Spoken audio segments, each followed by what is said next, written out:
I survived the sinking of the Titanic, 1912.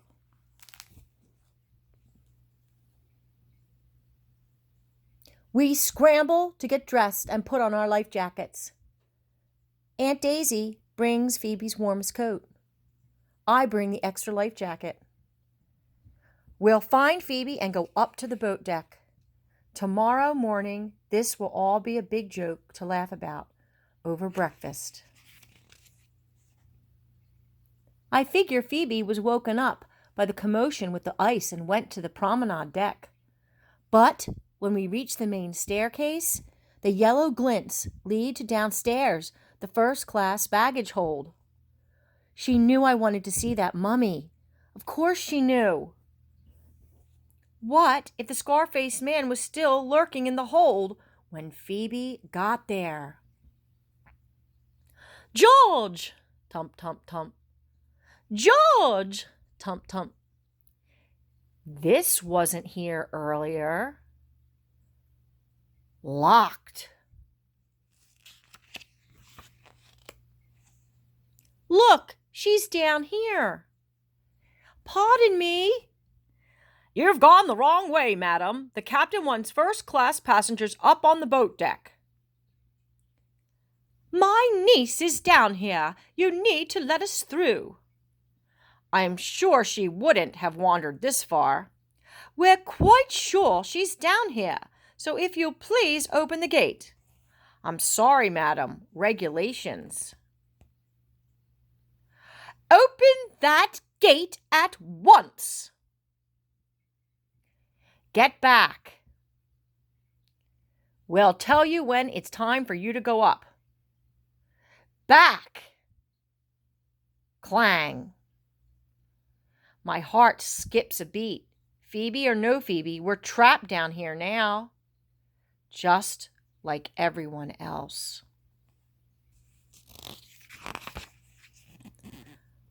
"Giorgio!" "Si. I'm very sorry. We are old friends of Giorgio." "See? See what?" "No, not see. The sea. The Titanic is filling with water from the sea."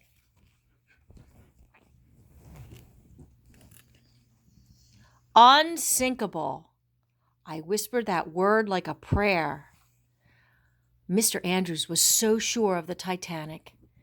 "We must go up. We find a way." "My niece, Phoebe, she's down here." "She came down looking for me. We need to find her." "An idea." "A tener soli mi spiali." "Si." "Phoebe! Phoebe! Phoebe! I'm here! I'm here! I found you! I knew you would." I don't argue over who did the finding. I came down looking for George, but I got caught up in the crowd. It was like a stampede. "I'm just happy you're not hurt." Strange. It feels like we've known Marco and Enzo forever. Maybe that's what happens when you're trapped on a flooded ship together. Boom, boom, boom, boom. Groan, groan. Enzo thinks it's a game. Hee hee. I hope he never finds out it isn't. "What was that?" Nobody answers, but we all know the Titanic is sinking.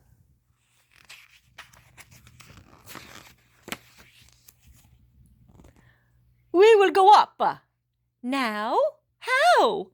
"You, Georgie." "What?" "Phoebe's right. You know the ship better than anyone. He's explored every inch."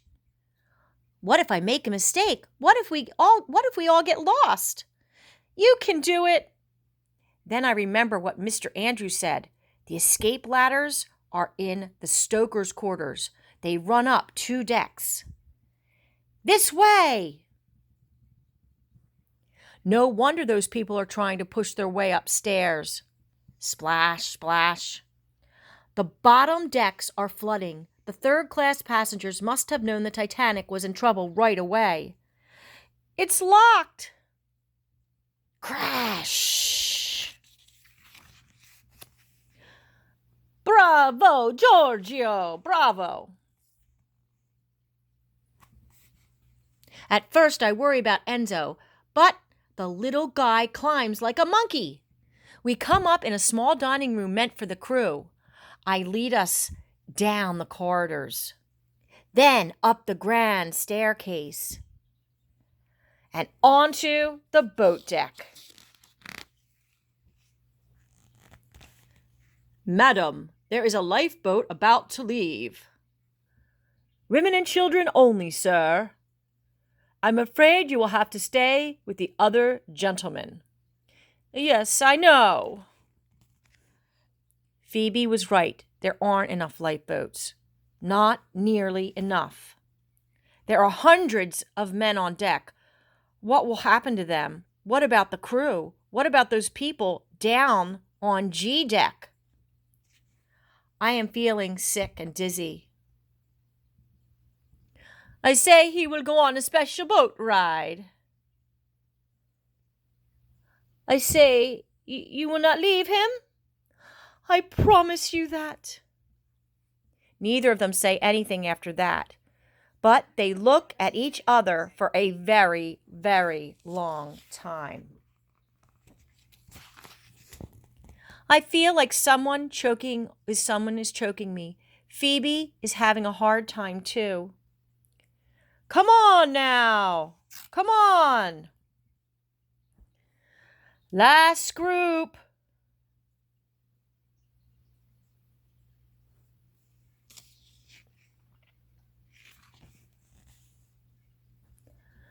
No more room.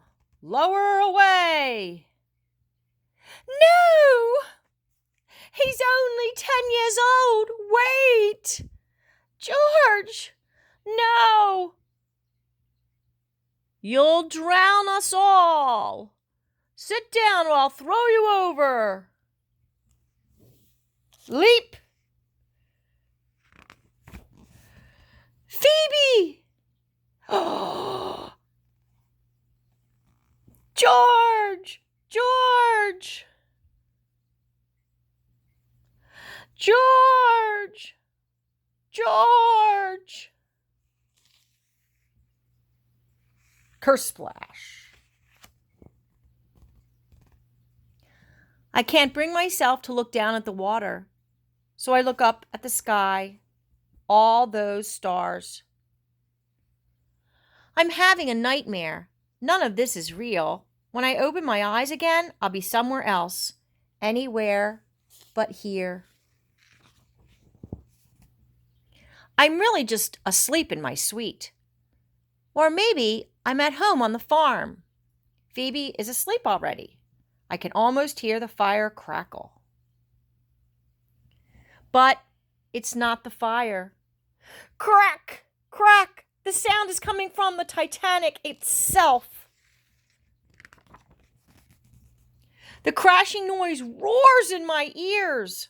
I feel myself tipping. Can't hold on anymore. Groan! Bang!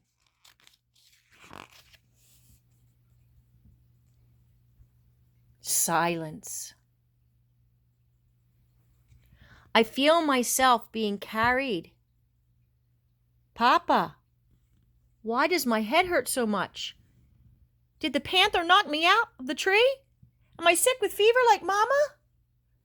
Giorgio, Giorgio! Wake up, Giorgio! But this is no dream. The Titanic is sinking. The bow is completely underwater now. People are clinging to the rails. A few slip and are swept overboard. It's a time to go. Go where? But I already know what Marco means. Into the water. There's nowhere else to go.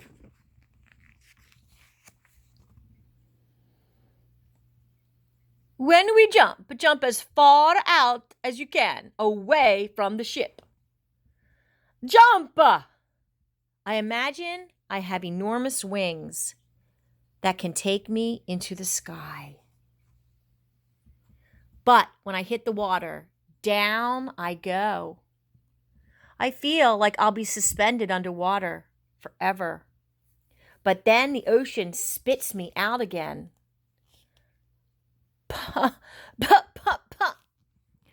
The icy water feels like millions of stabbing needles. It hurts so much, I can't move.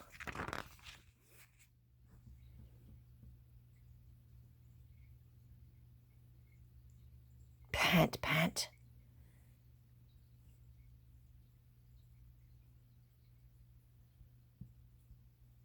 Hold tight. Groan.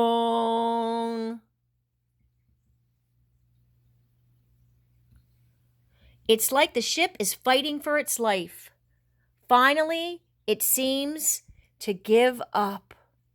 I can't look anymore. I can't make myself watch Mr. Andrews' beautiful ship disappear. The sound rises up around us. Help, help! People calling for help. Pant, pant. More and more screaming and yelling. Pant, pant. Hundreds of voices swirling together like a howling wind. Gasp. I rest now, Giorgio. Soon. Soon? Soon what? Soon it will be over? Soon we'll be rescued? Or soon the darkness will swallow us up? Marco, wake up! Marco, we need to get to the boat. But Marco is too tired. He used every last ounce of strength to get us out this far. It's my turn now. The water sears my hands and arms. It's so cold it feels boiling hot, like lava. The boat isn't very big or very sturdy, but it is a lifeboat. Get back! Please, we need help. You'll pull us all into the water.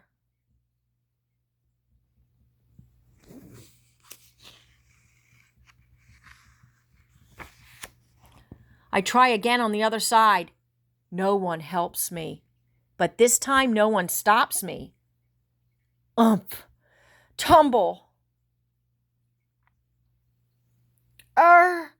Arr! Just let him go! It's hopeless!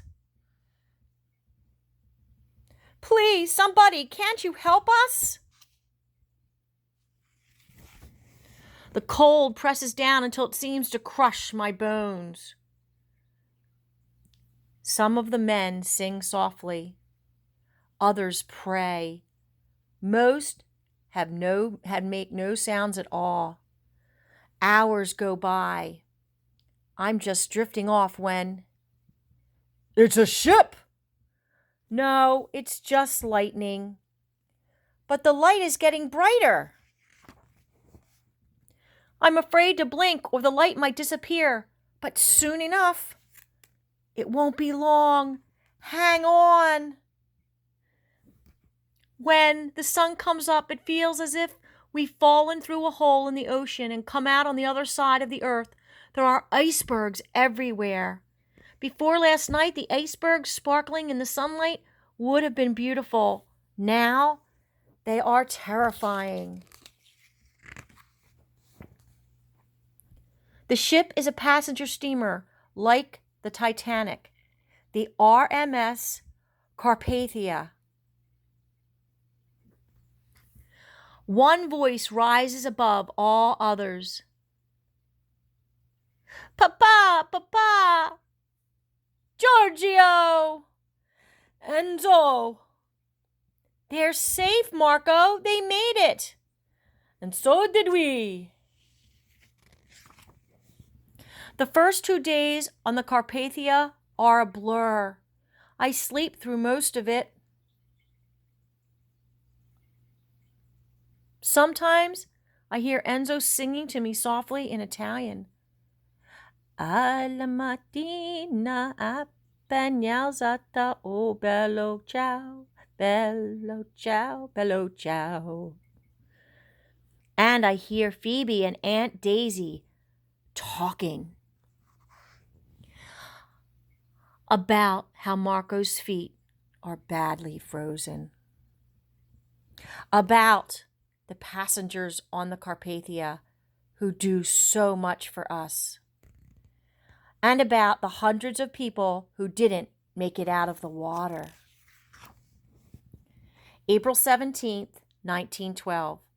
On our last night at sea, I feel strong enough to join Phoebe out on the deck. I finally saw a shooting star when I was looking on the lifeboat. You can guess what I wished for, but I don't have to guess. I know. The women next to us are crying. Probably they've lost their husbands, or brothers, or fathers. There weren't enough wishing stars for everyone that night. Only about 700 of us made it out of the water. Have you ever wondered if maybe there really was a curse? The mummy. With all that had happened, I'd forgotten about it. Then it hits me. How strange it was that the ship collided with the iceberg at the exact moment the crate was opened. I guess we'll never know. April 18th, 1912. But the next evening, just as we were closing in on New York Harbor, we overhear someone talking. Before the Titanic, I was traveling in Egypt, a place called Thebes. I explored the magnificent tomb of a royal family there. Excuse me, are you Mr. Burroughs? Yes, I am. This might sound like a strange question, but did you bring a mummy on board the Titanic? A mummy? Yes, we heard it was a princess. My princess, yes. So there was a mummy. No, child, it's bad luck to take a mummy from a tomb. Princess was my cat, who passed away on my trip to Egypt. I had her wrapped so I could bring her back with me. So the princess was a cat? Yes, the most beautiful cat who ever lived. Later that night, the Carpathia docks in New York City. The first person I see as I walk down the gangplank is Papa.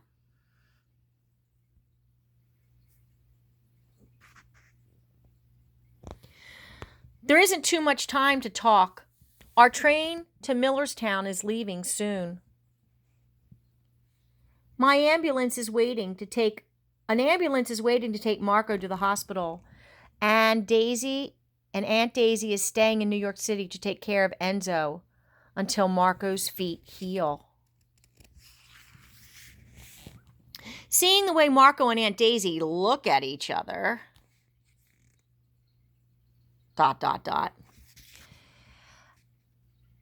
Giorgio, maybe Marco and Enzo will stay around for more than just a short visit. I sure hope so. It is strange to see something we lived through become a newspaper headline. Titanic survivors in New York. More than 1,500 people dead.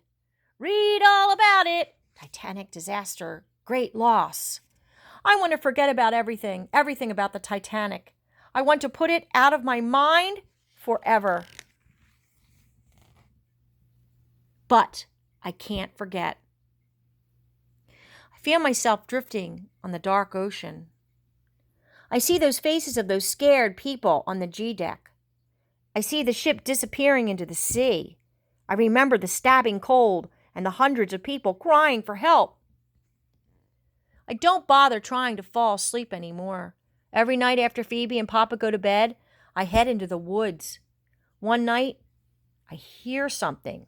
Scuffle, scuffle. Is it a panther?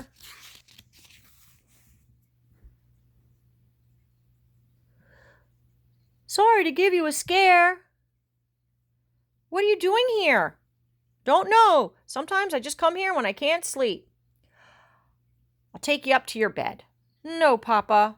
I come to the woods, too. I know. Suddenly, I can't stop crying. I cry for all those people who didn't make it out of the water. I cry because somehow I did. I cry because no matter how much time goes by, part of me will still be in that ocean. I will never forget.